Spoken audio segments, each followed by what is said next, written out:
What's up, everybody? Once again, it's Angelo Gingerelli, stand-up comic and author of Stand Up and Laugh, the zine, available now from Microcosm Publishing, and it's another episode of the Stand Up and Laugh audiobook / podcast.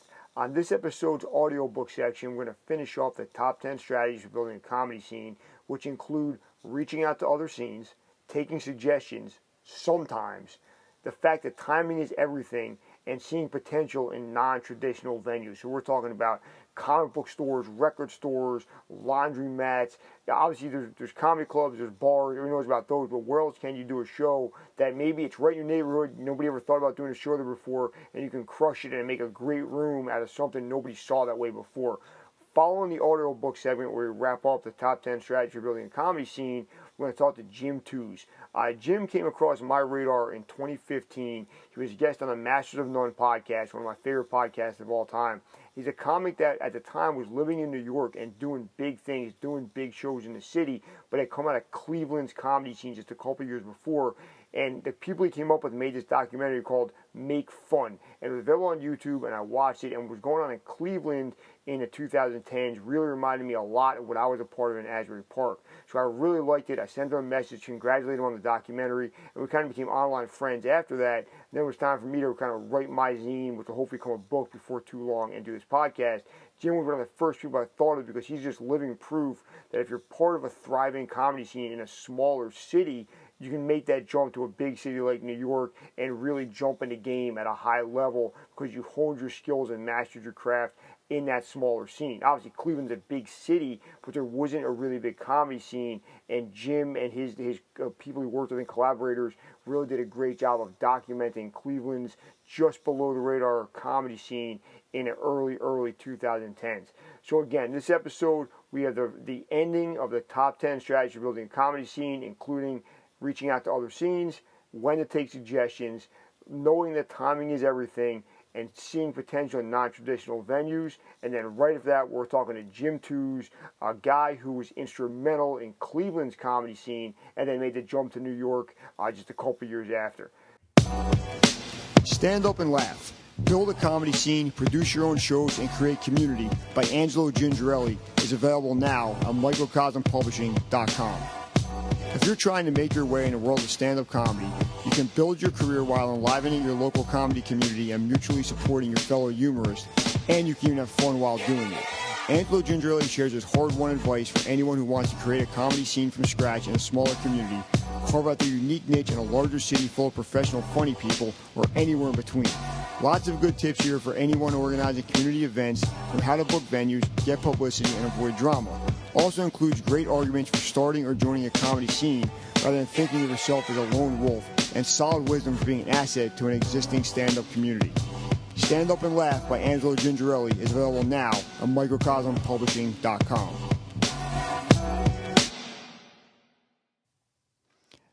Top 10 Strategies for Creating a Local Comedy Scene, Part 3. Number 7. Reach out to other local scenes. Being a part of an emerging local art scene is definitely special, but it's not unique. Whatever is going on in your corner of the world, there are similar things happening in other neighborhoods, towns, and cities. While there is something to be said for nurturing the local scene and, quote, keeping it local, a lot can be learned and accomplished by seeing what else is going on in the world. Reaching out to players in nearby comedy communities is a good way to encourage collaboration between people who might not normally work together and expose people to what is going on in other places. Producing a show featuring comics from another scene, having out-of-towners on your podcast, and collaborating with people from outside your area on a sketch or other project are all good ways to grow your respective scenes by working together.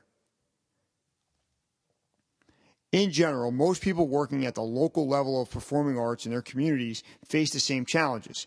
Things like getting publicity for shows, booking venues, and getting people to actually buy tickets and show up are issues across the country. Talking to people in similar situations and learning how they handle these things might give you valuable insight and lead to real progress. Also, you're not in direct competition with these comics, so there should be a pretty open flow of information. Even in a small state like New Jersey, there are micro scenes of stand-up comedy. Jersey City, New Brunswick, and the Jersey Shore all have individually thriving communities that don't really work together that often. Sure, a Jersey Shore comic might occasionally book a spot in New Brunswick, or a Jersey City person might have a New Brunswick comic on their podcast, but even within this 50-mile radius, comics tend to stick to their own crowd. Recently, there have been some efforts to change this that have been beneficial to all three micro scenes. The Garden State Comedy Festival has brought comics from all over the state together to perform in venues and with lineups they normally wouldn't. The recently disbanded Jester Content House in New Brunswick provided a slew of services to comics from all over Jersey, from performance space to podcasting equipment and headshot shoots. And the Super Open Mic 64 events in New Jersey arcades have become as much networking events as they are open mics. Reaching out to other scenes or booking comics from other parts of the state or country is a good way to learn from other people in similar situations, see what kind of stand-up is flourishing in other areas, and expose your scene to other parts of the world. Number 8, take suggestions. Sometimes. Once a few events go well and you get some notoriety, it's easy to put blinders on your eyes and think you have everything figured out. If shows are selling out, most comics seem happy, and events are garnering some media attention, a lot of producers decide they are beyond reproach and stop taking other views into consideration. While self-confidence is necessary in this field, this level of self-assuredness is dangerous because it allows shows to stagnate and hinders evolution and improvement. Even after hosting consistently packed shows or open mics, it's a good idea to take the pulse of the room fairly often and see what you can do to make it better. Checking the audio setup with people in the back of the room, periodically making sure the Facebook event invites are being sent early enough, and asking where people are seeing physical advertisements are all tactics that can go a long way in making sure small problems don't become lingering issues. Maintenance checks like these allow producers to concentrate their efforts on what they are doing right and make corrections on things they are doing wrong. It's a good idea to get input on what's happening verbally while talking to comics, venue owners, bartenders, waiters and waitresses, sound people, audience members, and anybody else around the scene. Also, using social media for suggestions is a good idea because people may be more willing to share constructive criticism when they don't have to say it to somebody's face. Facebook polls, group discussions, and Instagram story votes are all ways for people to voice their opinions and improve the community as a whole. A few months into running a successful open mic, I arrived late to the event due to attending a funeral. When I got to the venue, there were 2 lists, made by 2 separate comics, of the lineup for the night. I realize this sounds like a minor issue to outsiders, but if you have any experience with open mic comedy, you know this is catastrophic. As damage control, I ripped up both lists and used a lottery system for the night. This was pretty well received, and almost everybody agreed this was the only fair course of action. The next day on Facebook, I posted a poll of whether we should go back to the list or use a lottery moving forward and tagged everyone who regularly attended the mic to vote. Using a list won in a fairly close race. Everyone felt like their voices were heard, and the event is still running today. Number 8.5, constructive criticism versus hate. When taking input from other people, it's important to distinguish between constructive criticism and hate. If you're producing shows for any length of time, you will eventually deal with both, and it's important to know the difference and handle each accordingly. Constructive criticism includes statements like, "It would be good to turn some of the lights down so it feels more like a comedy show and less like an intervention." Or, "Turning the TVs at the bar off would make more people pay attention." Or even, "Use a brighter light to let comics know they have 1 minute left. People keep going too long because they can't see your phone." These are examples of hate. "I hate that open mic. It's too bright and feels like a meeting to sell timeshares." Or, "Nobody pays attention. The whole room is watching hockey at the bar." Or even, "The host is a clown. Nobody respects him and everybody runs the light." Clearly, these statements are different ways of saying almost the same thing. But when taking input from others, be mindful of who it is coming from, if they are really trying to help you and the show thrive, and if they have valid points. There's absolutely no shame in taking suggestions from other people with valid opinions, but making changes based on people who don't want to see you succeed is always a mistake. Number 9, timing is everything. Like most cliches, quote, "timing is everything" contains some element of truth, and it definitely applies to creating a comedy scene. As a local economy develops, there are key points in time where certain things will work and others simply will not. For example, if you opened a pliable place, CrossFit gym, or a vape store in 2005, you were simply too early to capitalize on those trends. If you opened a VCR repair business, self-serve frozen yogurt buffet, or magazine stand in 2020, you missed those waves. Comedy events are similar. Shows often struggle to find an audience because the timing is not right for what they are doing. Avant-garde sketch comedy, or quote alt comedy stand-ups, may not connect with people in areas that are very conservative and not into experimental entertainment. Simply, if a crowd is ready for Jay Leno, you can't expect them to enjoy Demetri Martin, no matter how brilliant Demetri Martin might be that night. While artistic expression is extremely important and there are more ways than ever to find an audience for what you are doing, YouTube, social media, streaming services, the list is almost endless, the live comedy game still has to somewhat match up with what is happening in the area to find a real following and make enough of an economic impact to really flourish. This can be tricky and will require a good deal of trial and error, but with time, it should be attainable. I got to be a part of Asbury Park's emerging arts and entertainment scene because I arrived at the perfect time in the city's redevelopment. This is a stroke of pure, unmitigated luck, and a lot of what I've seen happen here has been a product of being in the right place at the right time. I moved to the Jersey Shore in 2012. At this point, the downtown and boardwalk areas of Asbury Park were undergoing a major overhaul. Dilapidated housing, abandoned retail spaces, and dive bars being replaced with high-end restaurants, exclusive nightclubs, independent movie theaters, bookstores, vintage arcades, coffee shops, and dozens of venues with performance spaces hoping to capitalize on the city's rich musical heritage. The morality and long-term effects of this kind of gentrification can be debated endlessly, but it absolutely allowed my friends and I to be successful in a way that would have been impossible just a few years earlier. A lot of individual business owners and a few real estate developers saw the potential in the area early and started investing millions of dollars to rebrand the area into a, quote, cool kid beach destination before the rest of the world believed it was possible.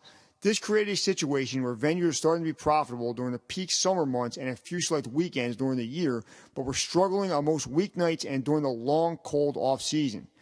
As such, venues are hungry to book any kind of event that would get people through the doors to spend some money. Over the next few years, basically 2013 through 15, the comedy scene in the area exploded with midweek open mics at bars, book shows at music venues, and showcases at independent movie theaters. Some of these events have become staples of the Jersey Shore comedy scene, and some have ended for various reasons. But all of them played a role in establishing live comedy as a viable way for venues to generate revenue during traditionally slow times of the week or year, and played a key role in the development of the scene that is flourishing today. Timing is not only important in regards to the overall development of the surrounding area, but also the days and times that shows happen. Weeknight shows are tough. Weeknight shows after 9 p.m. are even tougher if your intended audience has school, work, or family responsibilities. Everybody wants to book quote-unquote prime-time events on Friday and Saturday, but in reality, you may have to prove you can generate some interest for your events on Mondays and Tuesdays before a venue will give you a weekend slot. Remember, there are only 52 weekends a year, so businesses can't afford to waste those precious nights on bad events. If they're booking comedy on a Saturday, it means they are not booking a band, DJ, trivia, karaoke, pay-per-view event, or anything else. And you better make it lucrative for them if you hope to continue working together. My first real foray in producing shows was a monthly event titled Comedy on Cookman that was a showcase in a state-of-the-art independent movie theater on Cookman Avenue in Asbury Park. Originally, the show started at 9 p.m. and ended at about 10:30. This is an ideal scenario where older people would eat dinner at the surrounding restaurants, come to the show at 9 p.m., and be home for the night by about 11. Younger people would use the show as a pregame event and be at the bars, clubs by 11. Everybody was happy. About a year into the show's run, the theater got an upgraded slate of movies, and the contract demanded they show the featured movie at 8 p.m. on Saturday night. This moved Comedy on Cookman to a 10 p.m. start time. While this doesn't seem like a huge deal, it eventually led to the demise of the show. The later start time was too late for older people that wanted to be home and in bed at a reasonable hour, and it cut into bar and club time for younger people who didn't want to deal with the long lines, packed bars, and high cover charges that were common around midnight. Also, the movies showing at 8 p.m. were more popular, and the lobby of the theater was packed and chaotic during the time between shows. The show ended a few months later, the theater continued to be successful, and I produced shows in a dozen other locations since. But it's a shame that timing ended what could have been a long-running successful show.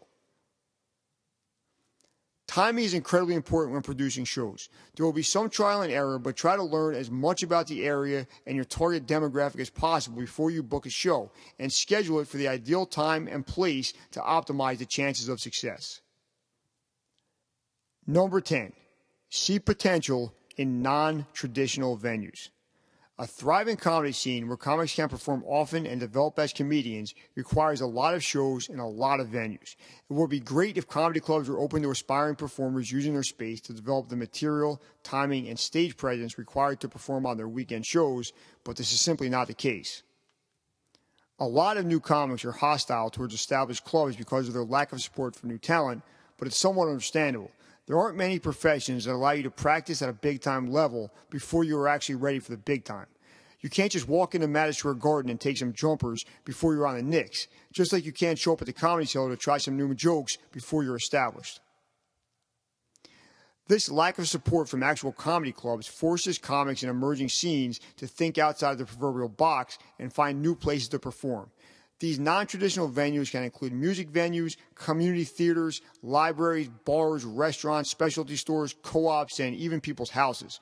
Realize that if you can set up a mic and there is enough space for people to congregate, there can be a comedy show there.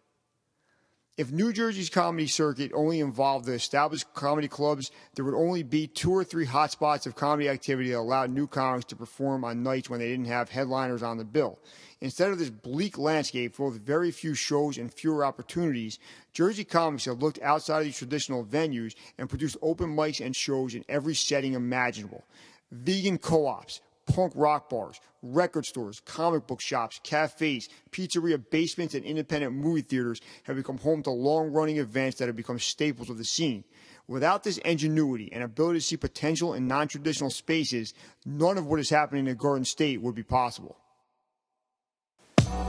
The Stand Up and Laugh audiobook / podcast. It interviews some of the best names in comedy. We're talking about Chris Gethard, Jersey's own, host of New Jersey's the World, host of the Chris Gethard Show, host of the Beautiful Nuns podcast. We got Johnny Brennan from the Jerky Boys, a game changer in the 90s, sold millions of albums of prank calls. We got from Arizona, James Petrogallo and Jimmy Wissman, the host of both the Crime and Sports and the Small Town Murder podcast. From the world of heavy metal, we got Don Jameson. He's been on MTV. He's been on VH1. He's on tour with literally every heavy metal hard rock band you ever heard of. From the Dirty South, we got Manny Garavito and Matthew Hahn. From Jersey again, we got John Paul Romo, one of the finest touring comics to ever come out of the Jersey Shore. From Cleveland, Ohio, we got Jim Tews, made a documentary about Cleveland's comedy scene a couple years ago and been killing it ever since. We got some of the Jersey Shore's finest comics, including Joe Borzada, Eric Hollerbeck, Amalis Perduto, all coming to the game from different angles. From Instagram, we got Selena Kopic, the host and the voice behind the NYT Vows Instagram account. And from Comedy Fight Club, we got Matt Marin. The Stand Up and Laugh audiobook / podcast is available now wherever you listen to podcasts, and Stand Up and Laugh is available right now from microcosmpublishing.com.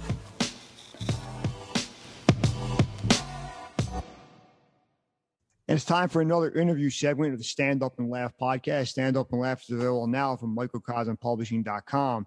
And most of what we focused on thus far in the audiobook has been the New Jersey / New York comedy scene and the little satellite scenes that have sprung up at the Jersey Shore and Jersey City and New Brunswick, and kind of how they're almost like a mini feeder system, if you will, into New York City. Today, we're going outside of the tri-state area to a comic that's been in New York for about 10 years, but came from the Midwest and has done a great job documenting that Midwest comedy scene in a film we're going to talk about at length, because it was one of the first local comedy documentaries I saw, I believe it was 6 years ago in 2015.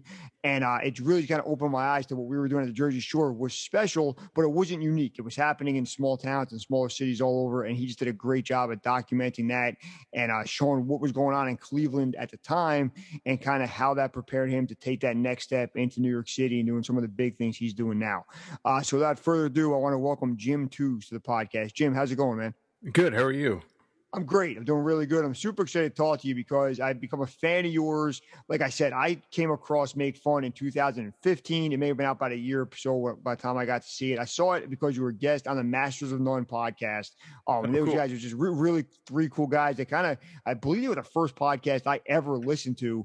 And they had you on to talk about this documentary. And I was already pretty entrenched in the Jersey Shore comedy scene by that point. And I watched what you guys were doing out in Ohio. And I'm like, oh, well, there are some differences, but they're doing a lot of the same things. And then it kind of clicked in my head then that kind of documenting what's going on in these smaller towns, these smaller cities, and these, mini microcosms, if you will, of comedy is maybe just as important as what's going on in New York and LA and Chicago. So Yeah. with that being said, can we start off just a quick comedy bio, how you get from not being a performer to being a performer, documentarian, writer, all the things you are today? All right. Let me try and condense it. Uh, I was born and raised in Allentown, Pennsylvania, which is like kind of between New York and Philly. Um, it's not a huge city, but I went to high school there, then got out and immediately joined the Coast Guard, and that's how I ended up in Cleveland because I got stationed there for the last like 3 years of my tour, because of the Great Lakes. And I started comedy like the year that I was getting out. I think probably about 7 months before my enlistment was up, and I liked doing comedy in Cleveland, so I just stayed there, went to college there, and just kept kicking around until I felt like I was ready to move to New York, and then I did that in 2011. And I've been in New York since then, just keeping it going. Yeah, man, that's great. That's a great story and kind of a cool way that you made your military service springboard into the next phase of your life. I really enjoyed the documentary Make Fun about what you guys are doing in Cleveland. How does that documentary happen, and what was your role in that process? So basically, it was based around a show that I ran with a friend, Ramon Rivas, and we had always kind of like, I don't know, like I don't want to say at this point that it was like a realistic pursuit, but we were always like, oh, it would be cool to make like a web series or a TV show about this. Like maybe we could film an hour of it and make it like a variety comedy special kind of thing. We didn't like, we weren't like, we'll put it on Netflix, because like, again, like, you're in Cleveland, I don't know anybody at Netflix. I just liked making stuff, so our hopes were a little bit high or whatever. But then we tried it with some like pieced together crew of people that had some cameras and tried to like film this show in a coffee shop, and it looked like absolute garbage. So we just kind of like ditched it for a while. And then when I was in New York, I was basically bored and missed Cleveland and wanted to do a video based project, and see if I could do something that was like feature length, like around an hour. Mm-hmm. And I love documentaries. I've made little ones here and there, but I talked to Ramon again, and I was like, hey, we should like try this thing again, but we'll make it like a standalone thing, instead of like just something that like the people involved can use as a sample, and like I can just give me something to do, whatever. Let's try, we'll do a Kickstarter. So I just put together what I thought it might cost. We started like considering who we would have in it, and got this Kickstarter thing together. And I try to plan a lot of it ahead of time, but like really didn't know what I was getting into. But the Kickstarter, like, people kept donating to it, and the budget wasn't, I don't even remember what the mark was. I think might have been like $5,000. Okay. I think, because we wanted like everybody that involved to make a little money. At least for the day or two they spent shooting. But the people kept donating, and then it became like, oh, like shit. If people give me money, I have to do this. Yeah, get you going a little bit. Yeah, so it was like, here we go, and we like put together the dates. He was doing a show in that venue at the time, so he like figured all that out with them. We actually had some people from Chicago in it initially, because we were trying to make it like a special. Mm-hmm. But then when we got it done, and I had all this footage of these performances and a little bit interstitials, and I watched it, and it's like, no story here. There's no like narrative to it. It wasn't a documentary. It was like a comedy special. Mm-hmm. And then for some reason, I even like kind of knowing that in the back of my head, I submitted it to the Cleveland International Film Festival because I was like, oh, it was made in Cleveland. They'll go nuts for this. And then the Cleveland Film Festival gives you notes on your submission. And the notes were like, this is, well, the quality's good, but I don't know what I'm watching. Like, I just don't, nothing's grabbing me here because there's no story. And I kind of knew in my head that was the case. And then was like, all right, I got to put another like year into this.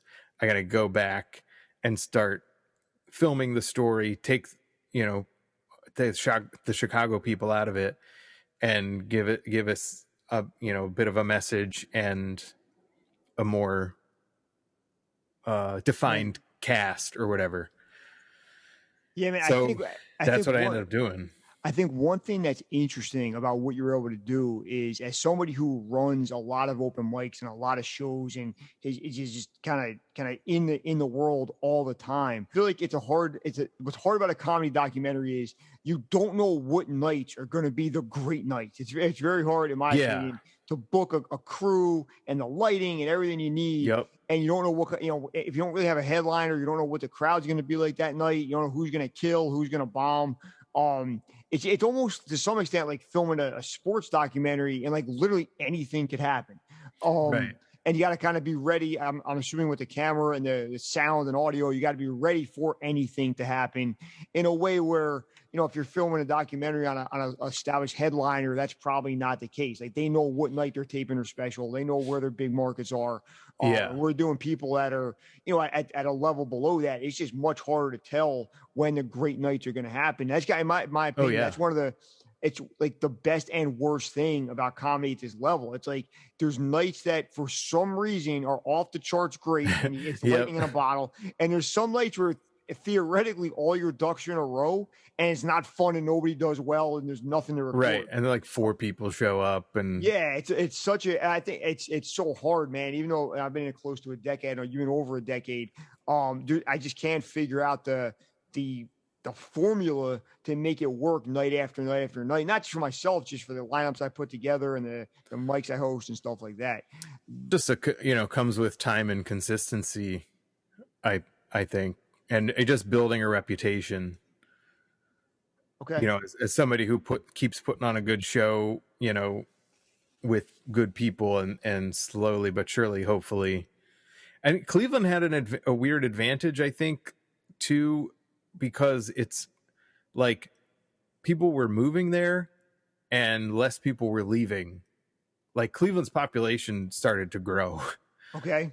I think a lot of like businesses and stuff popped up that made it like a more interesting place to be. Right. Well, so I think that helped from the time that I started there, or at least like right before I moved to New York to now. I actually mentioned the book, which I hope you'll check out, about how timing is everything, man. And what we did in Asbury Park could have really only happened in 2013 to 2015. It was the perfect alchemy of these venues opened up that were making money in the summer and the weekends, but needed to fill weeknight entertainment spots. And me and my crew, if you will, were able to do that and bring in some revenue to these places on like Wednesdays in January, February, March, when they were just hemorrhaging money otherwise, right? Yeah. So, and if by 2 or 3 years later, they had figured out the formula, or they didn't last, right? And 2 or 3 years before that, that was not at all what was happening in the area. So I just kind of, I mean, I think I did a good job and I made a lot of good decisions. But for me to say there was an element of just dumb luck of being in the right place at the right time, I would be remiss not to acknowledge that. And I think Cleveland might have been in the same spot. Like you said, it's in that sweet spot of it's growing. There's younger people. There's venues that want to work with, emerging artists. And then you and your contemporaries are able to jump on that and make it happen. Yeah. And some people have kind of taken over back in Cleveland and had it, success putting shows and stuff together. And I think the more that it happens, the less afraid new places are to try it. Exactly right. Yep. So that helped So it all fed into itself. But yeah, timing is super important in that. And you could be lucky or super unlucky there. now that being said, let's say you go back to Cleveland for the holidays or something, and a young comic bumps into you and knows who you are, has seen the documentary, looks up to you, and says, "What advice do you have for me? Moving to New York is not realistic right now. If I'm going to stay in Ohio, what are some things I should do to maybe get to where you are in 5 years, say?" Um I mean, like you you have to keep doing it and then sense your own kind of like growth. And I think we're going to some, if you're staying somewhere like a small town, then you have to be extra attentive to that sort of thing, like listening to your own tapes and really trying to outdo yourself, because you might get to a point where you have a lot more experience, and the competition that's everybody else is just younger. So you don't have like these, you don't have like Chris Rock coming through to show you how bad you actually are. Right.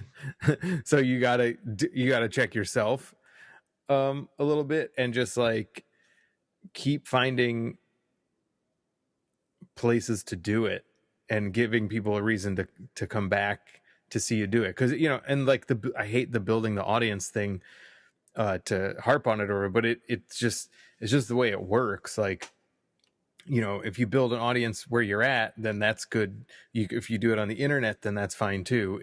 Moving to New York or LA doesn't take that responsibility off your shoulders. Like, you still, to have like more success and opportunities, people want to know that other people are already on board.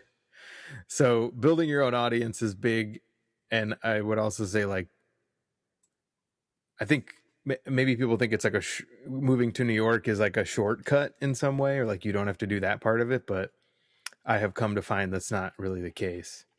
And you could build your own audience wherever you're at. Right. That's one thing we live in a unique time for. To some extent, as much as what this podcast is about is creating a scene where you are geographically. We can name a bunch of comics that have built a worldwide fan base from the internet and Yeah. never really were a part of a local scene, and that's just where there's good and bad parts of that kind of technology, which we could obviously debate all day. But we live in a unique time in history to be able to do that. We were just saying like about building your audience, and that seems to be such an individual thing at this point. But part of my goal was to be like, here's Team Cleveland. This is the video we're putting out. Much like a skateboard team puts out a video to show you their new players or whatever. Yeah, I think it's a weird. They're riders. Right. Now, I'll be honest with you. I'm not a huge skateboard guy, but being at the Jersey Shore, I definitely grew up around that and surfing in that world. And what I think the one parallel between skateboarding and comedy, which you kind of hinted at, but I don't think you could deny, is to the outsider, it's a completely individual endeavor. Right. There's one guy in a half pipe. There's one guy or girl on stage. That's just what it is. But in reality, it's a team of people making that work, right? Even as individual as comedy is, if somebody doesn't set up the venue, and if there's not a bartender and there's not a host to bring up the headliner, it largely doesn't work, right? Same with the skateboarding world. The guy that's doing the ollies and stuff probably didn't design the board. There's definitely somebody behind that's allowing that to happen. And I think that idea of like you presenting Team Cleveland kind of it hit me kind of hard. I was like, oh, this is it's a team. It's more of a team sport than most people think, right? What I say in the book a lot, especially in these smaller scenes, that to use a cliche, the rising tide rises all ships. I think there's an element of that if one person from a scene blows up or pops a little bit, it really does help everybody. Yeah, and like, obviously I'm terrible with like, building an audience and drawing people in and marketing and things, but Ramon was always super good at that. So it's like, there's no way, but he doesn't know how to use a camera and edit. So without either of us, the thing never gets done. And that, you know, in the smaller markets, that's also, you know, super important, is that there is teamwork involved, because it's always going to be somebody who does like flyers or owns the camera to make the video, or somebody who's, you know, knows the venue owner and all that stuff. And you have to work together to benefit each other, for sure. Definitely, Even man. though So, ultimately it's one person on stage. And then, you know, another thing is, like, you see it a lot here in New York, where clusters of comics will move together from one scene, and then they end up, you know, helping each other out as they become successful. That's a big, seems to be a big thing for Chicago comics. right, like that's kind of your class. Right. And if one member of the class gets a break, they might reach back and bring two other people with them to open for them, Right. or host, or whatever it might be, or give them a look at the next Yeah. level. Writing job, acting role, whatever. Yeah, which When I you get, think is really cool. And I think to some extent, if you're a young comic, the piece of advice you take from that is maybe think about those relationships a little bit, man, and for have good sure. relationships, and get, you know, these people aren't, it's not, it doesn't have to always be cutthroat competition. You know what I mean? I think No. there's a point where maybe that comes into play, absolutely. But I think if, you know, if me and you were in I don't know, somewhere in the middle of Idaho, and we're on a bar show together, we got to kind of think about how do we make this a great show so we could do another show, more than can I be funnier than Jim tonight? Right. Yeah. Because you don't win anything by just like, you know, just crushing your opponents when you're going to see them again tomorrow. Nah, man, like I always say, it's you could become the king of the castle, but that's a real small castle in a lot of towns. And where do we find you online? How to become more of a Jim Tews fan? I'm at Jim Tews on all social media, and All then right, so jimtews.com. But great, man. Well, thank you very much for your time. Thank you for documenting the Cleveland scene, and showing me early on that these scenes are all over the country and they deserve to be documented, and really putting on a clinic basically on how to document what's going on in a smaller city. And congrats on taking a leap to New York at your 10-year anniversary this year, and best of luck in the thank future, you. man. Thanks, Angelo.